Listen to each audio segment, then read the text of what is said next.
ကားပေါင်းနဲ့ပြည့်စုံနိုင်ကြပါစေလို့နှုတ်ခွန်းဆက်သအပ်ပါတယ်ဒီကနေ့မှာတော့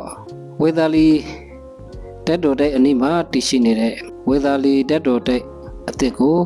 သွားရောက်လေ့လာဖွံ့ဖြိုးကြပါမယ်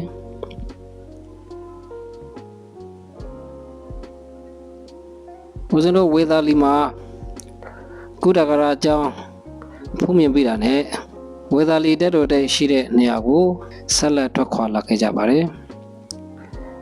တော်လေးကိုခန်းခန်းနာနာနဲ့တိဆောက်ထားတာကိုတွေ့ရတဲ့အတွက်ကြောင့်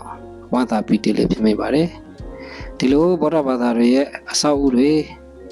အိန္ဒိယနိုင်ငံမှာအများကြီးဖြစ်ပေါ်လာတာဟာဆိုလို့ရှိရင်ဗုဒ္ဓဘာသာဝင်တွေအတွက်ဂုဏ်ယူစရာတန်ဖိုးထားစရာတစ်ခုလည်းဖြစ်ပါတယ်ဒီရှင်သန်တော်ထမဇ္ဈိမ YouTube Channel ကိုကြည့်နေကြတဲ့အားလုံးသောဓမ္မမိတ်ဆွေများအဆုံးထိကြည့်ပေးကြဖို့တိုက်တွန်းအပ်ပါတယ်ဒီ YouTube Channel ကနေပြီးတော့အသိဉာဏ်ဘုဒ္ဓရတွေဓမ္မဘုဒ္ဓရတွေဗုဒ္ဓဘာသာနဲ့သက်ဆိုင်တဲ့ဘုဒ္ဓရတွေတစုံတရာဘုဒ္ဓရရတယ်ဆိုလို့ရှိရင် Subscribe လုပ်ပေးကြဖို့တိုက်တွန်းအပ်ပါတယ်ဒီတက်တော်တိုက်ကတော့တက်တော်တိုက်အဟောင်းနဲ့ကဲ့ရဲ့မှာတည်ရှိနေတဲ့တက်တော်တိုက်အသစ်ဖြစ်ပါတယ်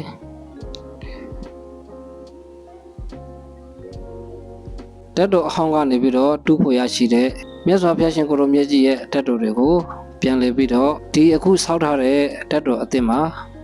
အပူဇော်ခံထားတာဖြစ်ပါတယ်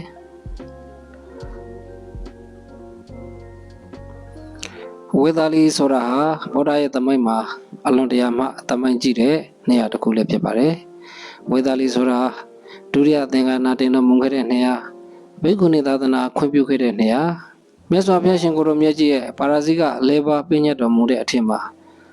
သုံးခုကိုဒီဝေသာလီမှာပြည့်ညတ်တော်မူခဲ့တာဖြစ်ပါတယ်သိစကပရဘတ်ကိုအောင်မြင်တော်မူခဲ့တဲ့နေရာရတနာတုတ်ကိုဟောကြားတော်မူခဲ့တဲ့နေရာစသည်ဖြင့်အလွန်တရာမှထင်ရှားတဲ့နေရာတစ်ခုလည်းဖြစ်ပါတယ်ဝေသာလီဆိုတဲ့နာမည်ဟာရခင်ကလေးကတည်ရှိခဲ့တဲ့နေရာဖြစ်ပေမဲ့ယခုထက်ထိနာမည်ပြောင်းလဲခြင်းမရှိသေးဘဲနဲ့တည်ရှိနေတဲ့နေရာဒေသတစ်ခုလည်းဖြစ်ပါတယ်အမ္ဘပါဠိကြောင့်အလွန်တရာမှနာမည်ကြီးခဲ့ပြီးတော့မြတ်စွာဘုရားရှင်ကိုရောမြတ်ကြီးနောက်ဆုံး45ဝါကိုဝါဆိုတော်မူခဲ့တဲ့နေရာဌာနတစ်ခုလည်းဖြစ်ပါတယ်အရင်ကတော့ဦးဇင်းတို့ဝေသာလီကိုရောက်ပြီဆိုလို့ရှိရင်ကုဒကာရအကြောင်းတော်နေရာ